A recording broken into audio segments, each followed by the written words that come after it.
And this is Bloomberg Technology. Coming up in the next hour, 2019 could be the year of Silicon Valley's most anticipated IPOs, from Uber to Lyft.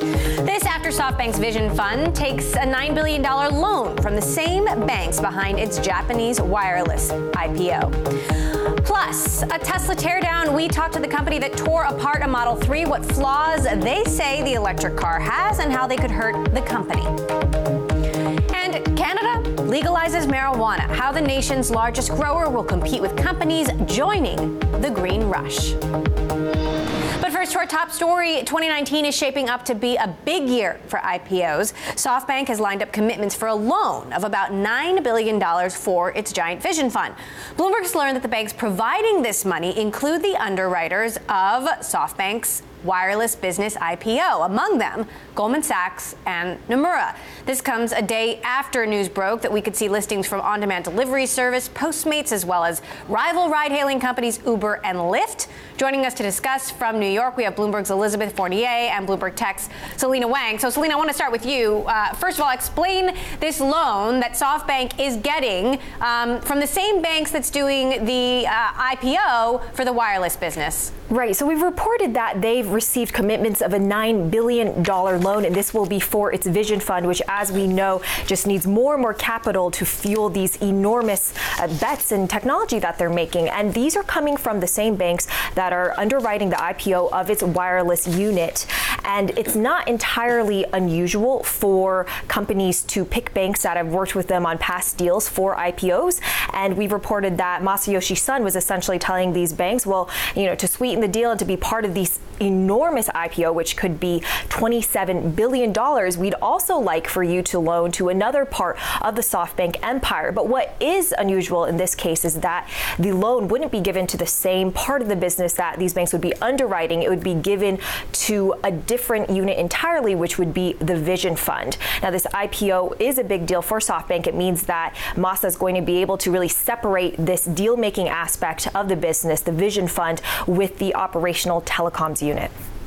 So, Elizabeth, what do you make of the unusual nature of this loan in the context of what's happening with Saudi Arabia and the fact that, the Saudi government continues to deny these allegations? It's connected to the murder of this journalist at the same time that, SoftBank's Vision Fund has taken a lot of money from the Saudi government. Yeah, well, we've already seen the effect on SoftBank shares over the last couple of days of that situation. But I think this has been going on, behind the scenes for a long time. As Selena said, this is something that Masa Son's been talking to the banks about for a while. We reported last week that they'd sort of chosen those banks who were going to work on the deal, that they'd been talking to them for a while. So this is kind of part of that process. I think it's quite separate. It'll be interesting to see, how that plays out for the next couple of months. But for the moment, the focus is on the IPO. Selena, have we gotten any word from SoftBank about their response to this, international scandal and how it could affect them? I've been asking, and right now there is no on-the-record comment, but I think what we can glean is that they're likely still in this wait-and-see mode. They want to see the full results of this case, although it's looking increasingly bleak and dark, before they release any substantial statement. Now, it's possible that they'll want them to cancel the event entirely, this Davos in the desert. They may want them to postpone the event. We've also been speaking to many of the portfolio companies. We know that the Uber CEO has already pulled out. There are other startups that are considering removing themselves from this conference as well. But it's very hard from the perspective of these startups because they want to attend this event to be able to reach that enormous Middle Eastern market. But at the same time, they don't want to be associated with a regime that's come under so much international pressure for such a horrible thing. Uber, yet again, in an awkward position, especially given that they've taken billions of dollars in investment from SoftBank. Meantime, Elizabeth, we've got new information about Uber's potential IPO, potentially next year, potentially at $120 billion valuation, which is almost twice what it fetched in that round that SoftBank invested in. Yeah, that's right. I mean, it's not unusual for the first type of numbers that come out around these deals to be very, very large. You'll remember with the Snap IPO last year, the early valuations, we were talking about 40 billion, and we actually saw that company go closer to 20. So valuations do tend to narrow a lot and towards the lower end in the months sort of leading up to a listing. These we should really think of as early numbers that banks are putting out there when they're pitching for this work and they really want to win it.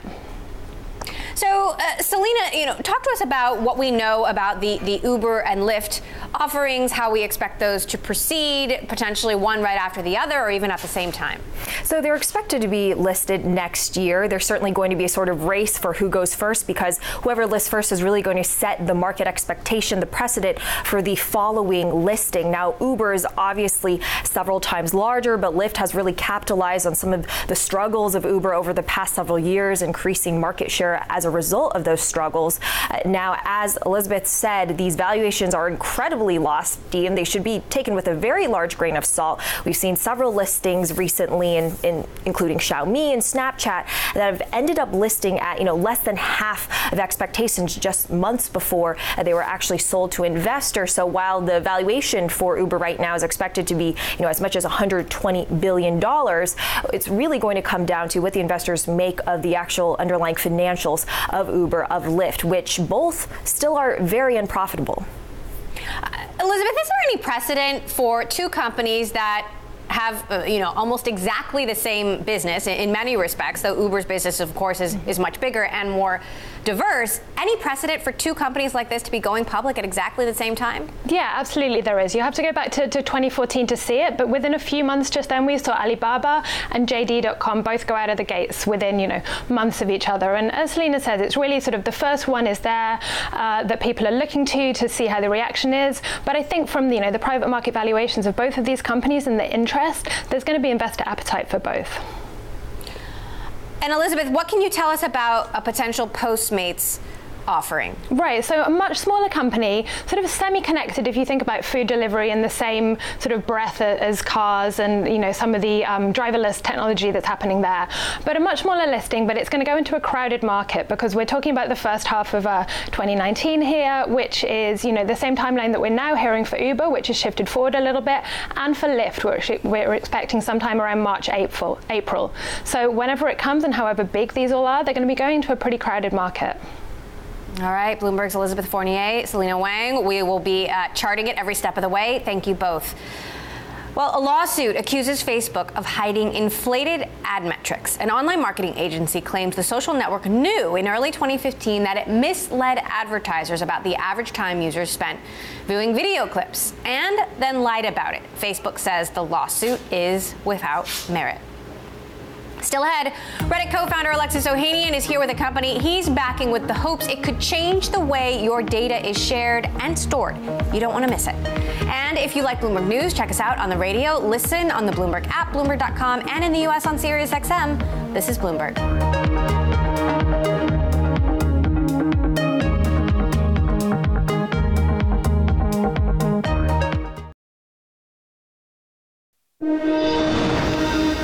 With increasing concerns about data privacy, Apple is taking another step towards transparency. The Cupertino-based tech giant will now allow users to download a copy of all data they have stored with the company from a single portal.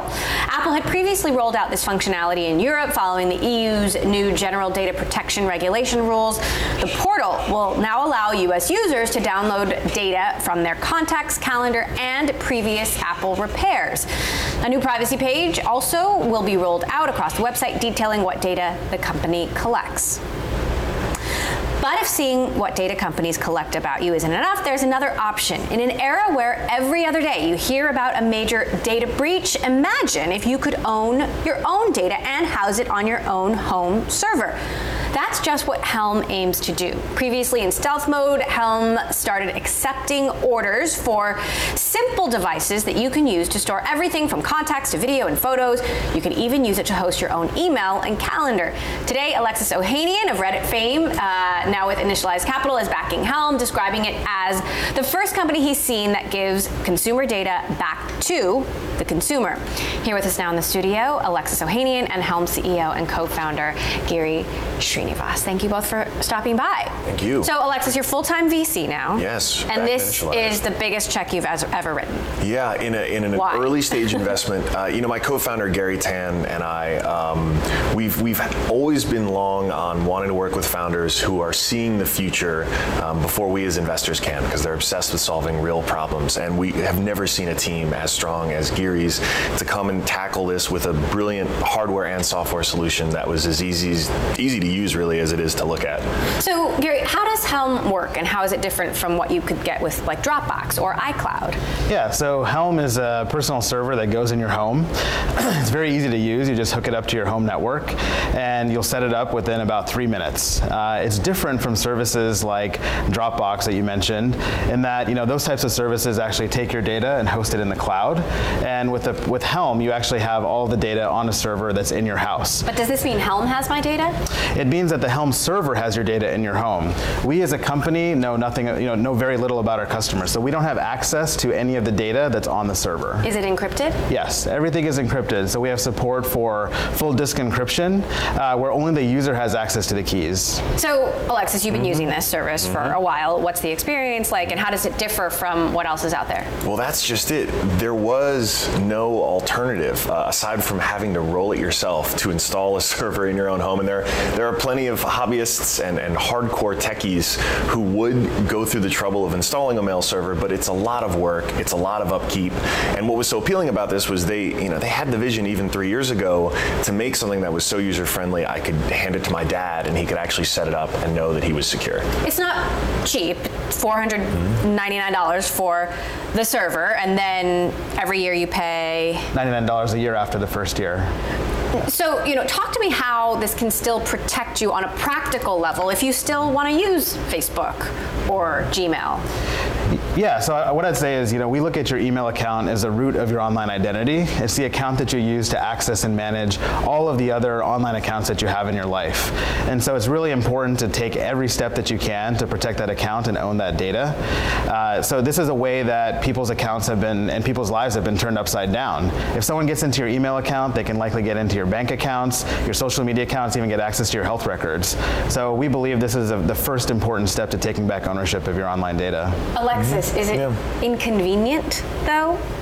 It is one extra step, and I think one of the signs that this team was really onto something was that 3 years ago they knew this was a coming trend, and in an age now where the average consumer is thinking a lot more about their privacy, about data breaches, where this is a very real situation, I think it is one extra step, but it's one that more and more Americans in particular, and just people all over the world, are more keen on taking. Right. How much do you think people actually care about their privacy? Like if it came down to, well, but you can't use Facebook, would they stop using Facebook? Because despite all these data breaches, when you look at Facebook's results, they continue to see engagement. They still have 2 billion users. I think what was so spectacular about this is by starting with email, you're creating a user experience that is really actually no different from what you're doing today. You'd still open your iPhone, you'd still go to your mail account. The difference is the servers where your mail is stored is actually secure. It's in your home, it's physically yours. And I think that's the foundation that got us so excited. So, Gary, how many customers do you have? What sort of growth are you expecting, given the cost, but also the concerns? Yeah, so today we're coming out of stealth mode. We're just announcing the product and its availability for sale. We've been running a private beta program. It's been very successful. We've been getting a lot of great feedback from our initial customers, and we've been excited about the demand that we've been seeing today so far. There's been a lot of engagement online, on Twitter, on Hacker News. Top of Hacker News right now, Lots of happy folks. Exactly. So the people that we look at as our initial, early adopter audience has been highly engaged, and they've shown a lot of interest. It's been great. Alexis, we seem to be going through a reckoning for big tech now, whether it is Google or Facebook, and some people do seem to be angry with how they've been treated. But do you think that that's a prolonged trend, or ultimately do people forget about it and go back to business as usual? People are always going to default towards sort of a great experience. And I think in the long term, that's where we're long on these kinds of consumer privacy tech trends, because the user experience is now starting to become just better and better and better. And I think this is a watershed moment because users want this. Users care about this. But the barrier to getting access to it, to this kind of privacy and this kind of data ownership was always a lot higher. I think it's no surprise you're seeing Apple proactively now give users the chance to download their data. I think that's a direct response to users starting to care a lot more about this. And as that user experience gets better and better, the standard will be set and consumers will start to ask, well, why can't I have this for so many other parts of my digital life? You know, it's certainly interesting coming from the perspective of Reddit. I mean, would you say that you think social media services, other social media services are vulnerable in the long term? You know, I mean, so at Initialized right now, I'm seeing pitches for decentralized social networks. At the end of the day, there still has to be enough of a draw to get someone to want to download an app and sort of share parts of their personal life. But I do think this consumer today in 2018 is very, very different from the one back in 2004, 2005 when some of these networks started. And I think we do care more. And I think just even coming to the home of someone who has a Helm device, they're going to see this, it's going to start a conversation, and it's going to get people thinking like, all right, well, am I really doing enough to secure my family digitally as I am, physically? All right, Alexis Ohanian, co-founder of Initialized Capital and Reddit, yes. and Gary Srinivas of Helm. We'll be watching. Thank you. Thank you. Thank you. Coming up, it's a Tesla teardown. A team of engineers in Detroit are pointing out major flaws in the Tesla Model 3. How bad could this hurt the company? We'll discuss next. This is Bloomberg.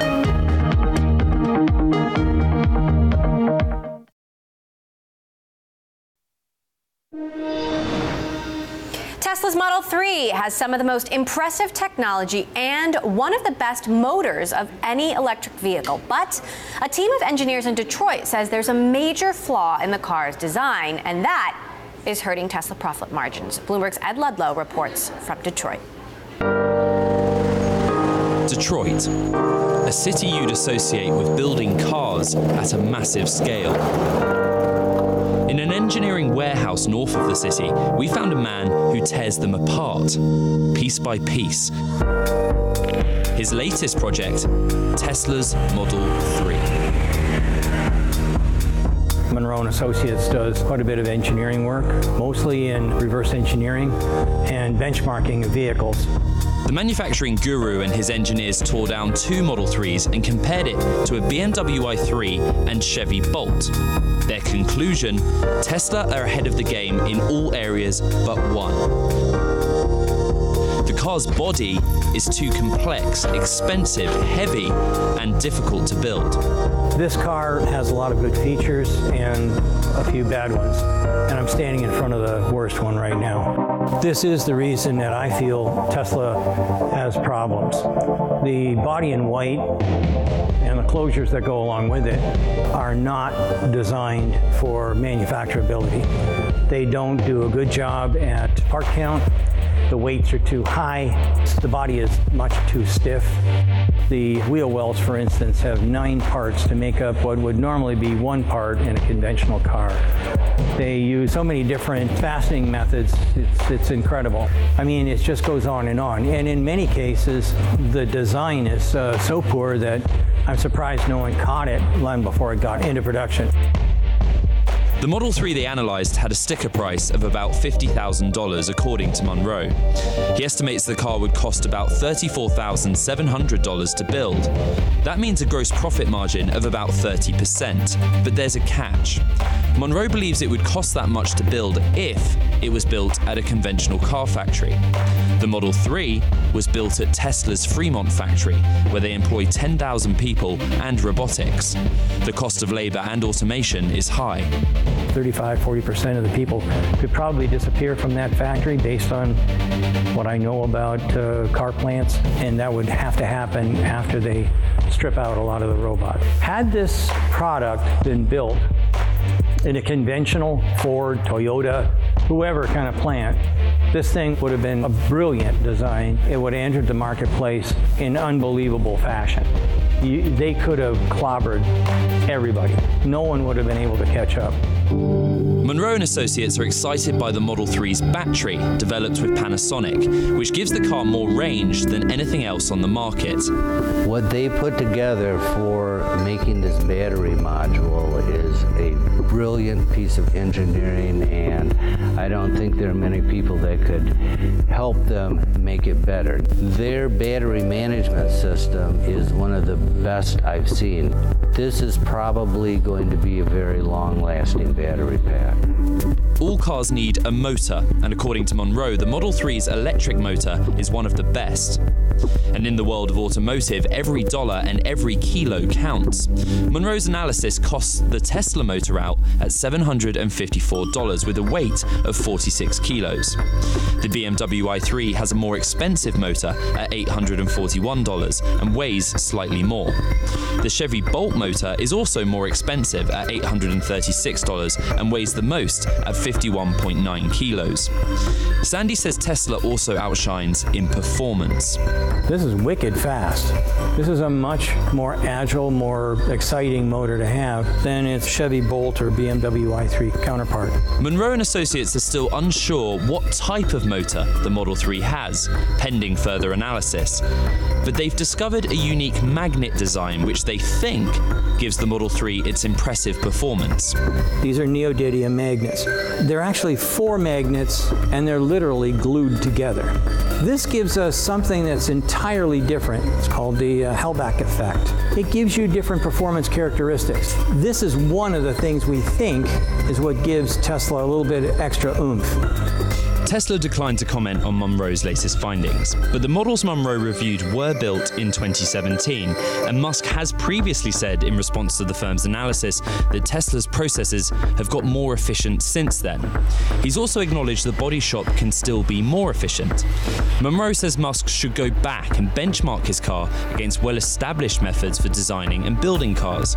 At stake, potentially faster production and higher margins, something investors are watching very closely. Ed Ludlow, Bloomberg News, Detroit. Bloomberg's Ed Ludlow there from Detroit. I should also mention, after this report came out, Business Insider reported Tesla's VP of Manufacturing, Gilbert Passin, had left the company. Sticking with Tesla, the company will pay $140 million for the land where it will build a factory in China. This will be its first outside the United States and the first time China has allowed a foreign automaker to fully own a factory there. The facility will allow Tesla to sidestep tariffs sparked by the Trump administration's trade war. Coming up, recreational marijuana comes to Canada. Will the first major economy to legalize pot start a global trend? This is Bloomberg.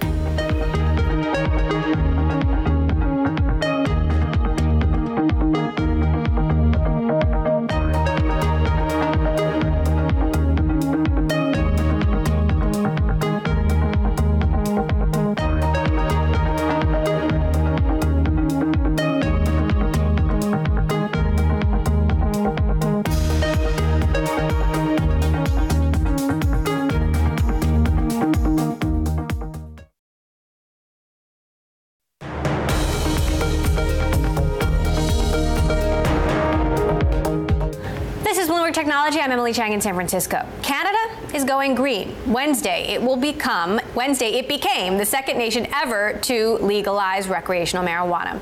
More than 100 retail locations have opened up across the country, from Newfoundland to British Columbia, in celebration. One company is celebrating the movement, Canopy Growth, the nation's largest producer. Canopy Growth was the first Canadian grower to debut on the New York Stock Exchange in 2014 and now has a valuation of more than $10 billion. Joining me now on the phone, Canopy Growth CEO Bruce Linton. And shares haven't reacted quite so positively. There are complaints that the prices have gone up from what they were on the black market. What's your response to that? I guess the price on the illicit market is actually not cheaper. Most of the people coming into the stores have been so actively impressed that I think everywhere in Canada will be sold out, if not by the end of the first day, probably by the end of the second day. And the difference in price is one thing, and our prices I think, are on par. But what you get in the illicit market, it has a lot of sprays on it. Not everybody washes their hand properly, so it has a lot of other things you don't wish to have. And the illicit market is going to find in Canada that it's not going to be easy to do that anymore, because they put in real punitive measures that if you're a landlord hosting them, it can cost you several $100,000 a day to be a landlord. And if you're caught selling it to youth, it can be up to 14 years in prison. So what is happening in Canada is we're regulating and educating, and the price and the product quality, et cetera, I think are quite strong, compelling reasons to switch. So how do you expect demand and sales to evolve? Sorry, could you say again? I couldn't hear you well. How do you expect demand and sales to evolve? Well, I think it will normalize probably as we get into early 2019, that we can keep up. But at this point, everything in stock is selling. The lineups have been, frankly, around the block on day one, or e-commerce stores have been absolutely flooded. And then what happens is we get into Q1, we start to see more and more stores opening across the country, so there'll be more and more access. And then the second half of 2019, the government's going to introduce and enable us to make quite a large range of products that include vapes and beverages and edibles, we expect. And if they do that, we think that's going to drive a whole bunch more demand. So it's going to be quite a cycle for the next 2 years. All right, Canopy Growth CEO and founder Bruce Linton, thank you so much for joining us. Coming up, we hear from Congressman Mike Quigley, who serves on the House Intelligence Committee, what he thinks of the news that China pulled off an unprecedented hardware hack that infiltrated Apple and Amazon. That is next. This is Bloomberg.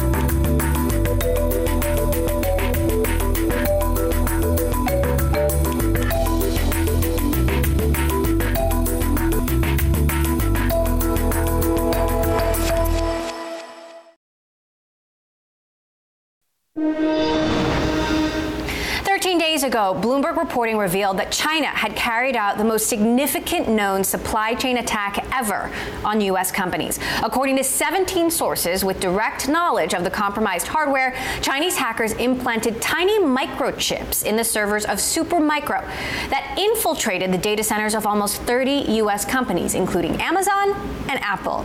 Last week, Bloomberg reported on more evidence of hacked hardware via Supermicro present in a major U.S. telecom.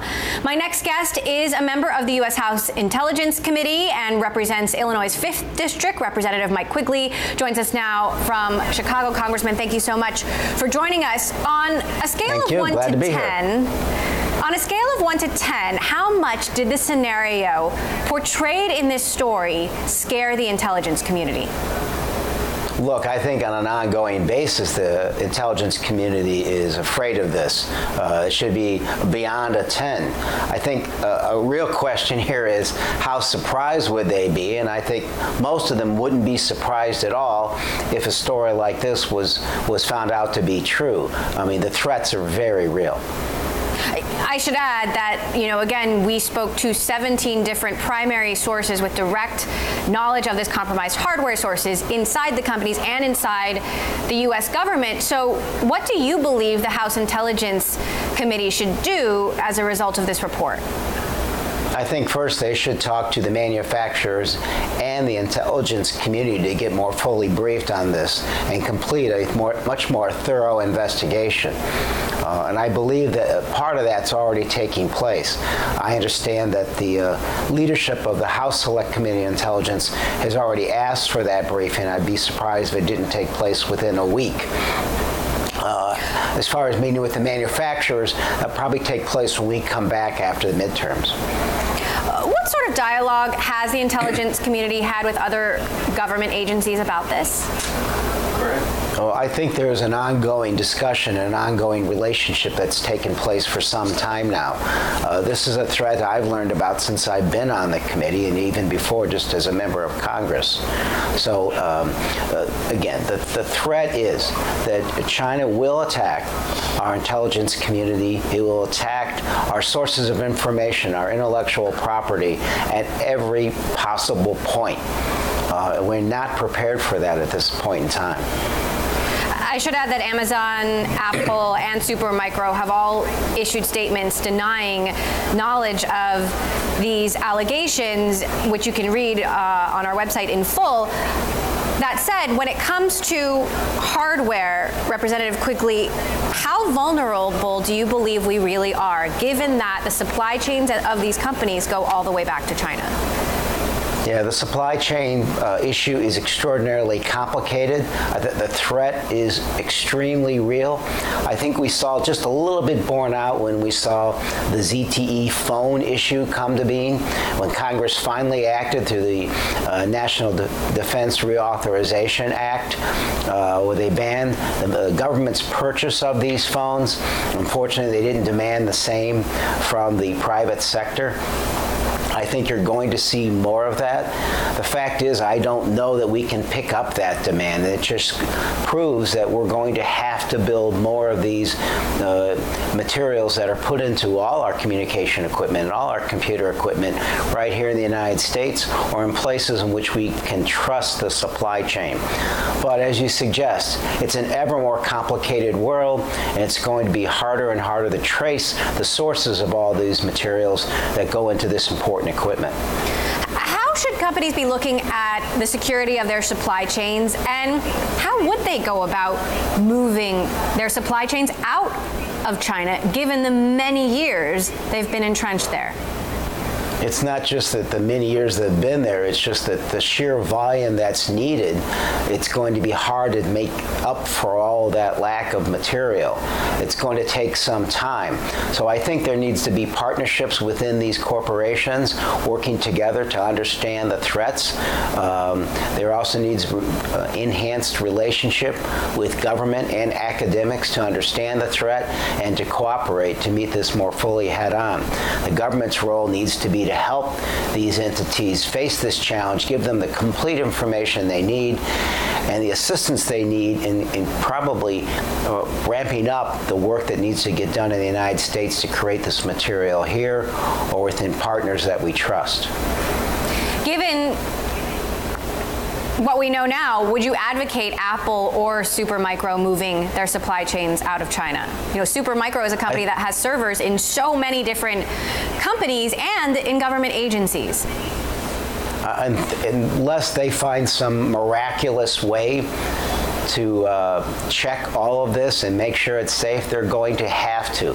I believe it's going to take some time, but at some point in time, we're going to have to recognize that threat and find a way to move the supply chains elsewhere, at least with allies we trust and partners that we can work with. Meantime, I'd love to get an update on the Russia investigation. There are 54 transcripts currently being scrubbed of classified information. When do you expect those transcripts to be released to the public? Well, most of those transcripts should have been released already. The fact of the matter is the vast majority involve only unclassified material.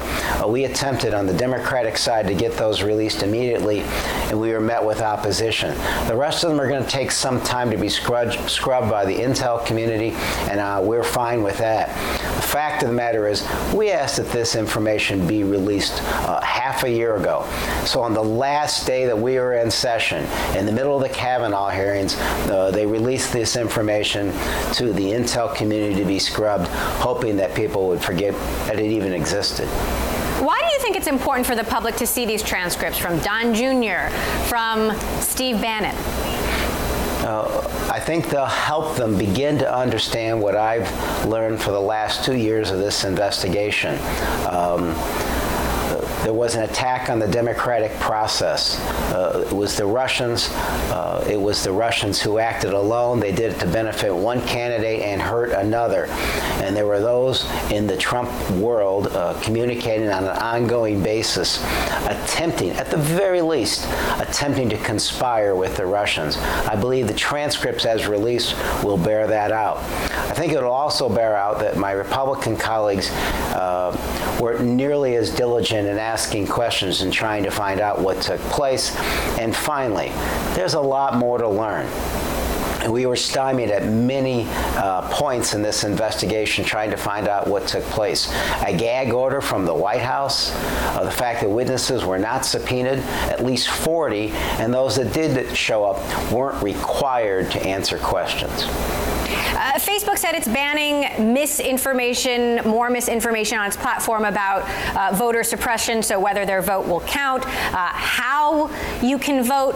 Do you think this is enough, or should Facebook be doing more? They're outsourcing other information to third-party fact checkers, which, if flagged, would be downranked, but not necessarily removed from the platform. I think that Facebook and the other social media platforms were slow to react to this. They were woefully unprepared during the last election as the Russians weaponized social media. They are slowly coming to realize just what a threat this is, what an attack it is on the democratic process. I welcome the reforms as they come. In the final analysis, it's going to be up to the American people to recognize this threat and be wary of anything like the posts that they've seen before, which are divisive or seemed very unrealistic.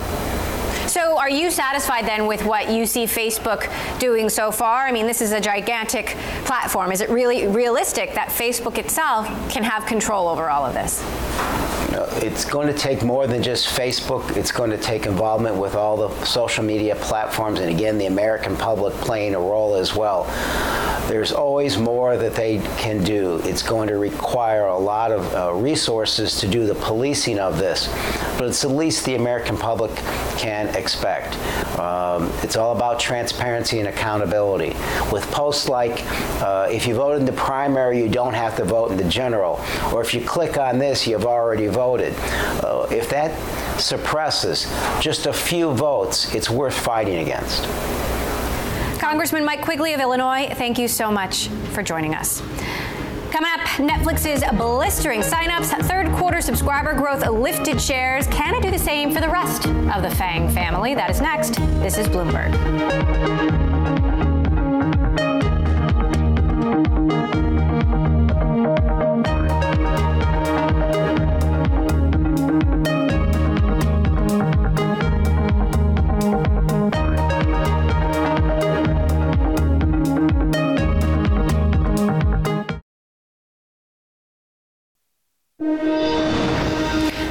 Shares of Netflix got off to a big start in Wednesday's trading, opening up over 9% after Tuesday earnings. The streaming giant signed up 6.96 million customers in the third quarter, boosting its global total to 137 million. And it's forecasting more upbeat growth, saying it plans to add 28.9 million customers in total this year, a record for the 21-year-old company. So, can this blistering sign-up growth be enough to lift the family of FANG stocks as they try to rebound from a recent global equity sell-off? To discuss, we're joined by Macquarie analyst Tim Nolan in New York, and here in the studio we have Bloomberg Intelligence senior analyst Jitendra Wawal. So, Jitendra, is it enough to boost everyone else? Well, it's a reminder of the secular tailwinds the internet companies have. Now, if you look at the end market growth in general across the board, talk about mobile advertising, mobile search, e-commerce, it's pretty strong. That's not changing. What's changing is the margin worries about these companies in the second half with all the compliance spending and spending on data centers and such that's happening. So margins is still the overhang and worry in general, but the organic demand behind the sector continues to be strong. You continue to be optimistic about Netflix. Can Netflix continue to keep up this kind of growth, given a lot of the growth is coming from international markets where they are going to be required to make country-specific, language-specific content, and that's a lot of different audiences. True, but that is a cheaper production budget, and we're looking for them to continue adding at a similar pace of growth internationally, even perhaps accelerating the number of subscribers, even if the rate of growth slows internationally. We've known for some time that the real growth story is in international. The U.S. is slowing to a modest pace of growth here, but as long as they can continue to add, we're talking, 30 million or so subs per year, most of that internationally, and the production budgets for those localized content are relatively cheap, and they drive local viewers. So I think that's where the growth comes from. Jitendra, let's talk about Amazon, since Amazon, of course, has a competing service to Netflix. How do you expect, Amazon Video to evolve, given that Netflix is showing such strong growth, strong original content? They've just bought this studio in New Mexico where they're going to produce more content, and they say, it's only going to be more of the same. Yeah, Amazon's going to continue to ramp up the investments in original content. Clearly, Netflix is showing how this is helping by localizing and regionalizing and things like that. They're trying, the hits are missing yet, but this is a part of a grander strategy for Amazon of attracting more Prime members, increasing spending per Prime member, looking into video advertising far out in the future. So this is a very critical element for them. So they're going in with a different agenda, but we continue to believe they will increase spending. Some analysts express concern about Netflix spending $1 billion on a physical studio, when real estate can be a risky investment. This, of course, at the same time that they're continuing to invest billions and billions of dollars in original content. Anyway, is it worth it? My understanding is they got a pretty good deal for that Albuquerque studio, and if they've been paying a lot of money to rent studio space elsewhere to do more and more original content, then it might be a good deal for them. The Netflix story is very much about original content production now, not just licensing originals like House of Cards, but actually making and producing their own shows now. More and more of the value that they drive over time is going to come from that, and so if they can achieve a lower cost to produce those shows, that's going to help their bottom line. Netflix believes it has a huge potential in India. That said, Amazon is already strong there. There are other local competitors. Do you think that can be where the next 100 million comes from? I wouldn't put 100 million subscribers as the achievable target number there. I don't know what the number is. It's quite an expensive service for India. You've got a lot of competing services from Eros to Star that can be much, much cheaper for the average consumer. So it's a very, very different sort of a marketplace. There is a lot of opportunity because it is a population that loves dramatic content, and I think there's a huge growth opportunity. I don't know if 100 million is a real number, but it's going to be a major growth driver for them for sure. All right, Macquarie's Tim Nolan, Bloomberg's Jitendra Wawal. Thank you both. Thank you. Well, in the crowded cloud space, SAP is gaining speed. Well known for its enterprise software for managing business and customer relations, the tech giant is now pivoting its strategy to its cloud suite, with the company due to report its third quarter results Thursday. CEO Bill McDermott told BNN Bloomberg's Amanda Lang that the transition is underway. When you and I were together in 2016, I told you we would be the #1 cloud company in the world, and we are the #1 cloud company in the world. We now have 150 million users running our technology in the cloud. The cloud business model has actually superseded the on-premise business model this year, meaning we're getting more revenue from the cloud than a business we built over 4 decades. So change is happening very quick in IT, and clearly SAP is leading the way with HANA, our new ERP system, S4HANA, and moving everything into the cloud. So companies can be intelligent enterprises so they can serve their customers better. You are also partnering, collaborating with other big tech players in a way that feels a little new. It must be kind of interesting territory to partner up with people that you would once have considered rivals. That's a good point. I think the hyperscalers, for example, if you think about Microsoft, which has been a great partner of SAP's for over 4 decades, Alibaba in China, and very strong in the ASEAN region of the world, and you think about Amazon and Google in the United States, all these hyperscalers, they're very strong companies, and they will provide solutions that are multidimensional to companies. And over time, it's very important that we chose a strategy where our reference architecture and our technology can also run in the hyperscaler cloud. And we should be where the customer wants us to be. And if that can help them to run simple and achieve their goals, then we're leaning into that change. Now, SAP can do it for you, or we can team up with some of these great companies, and we've really chosen a collaborative approach to the partnerships in the cloud, and I think it's really helped. There is growing concern about data security and the management of data ethically. Where does SAP fit into that? Because obviously you're right in the heart of it. It really is. As you know, in Europe, security and privacy around data has been a long-standing issue, and the Europeans are way ahead in this regard. We were the first company that was certified by the British Standards Institute for data privacy in the world. And data privacy is our forte.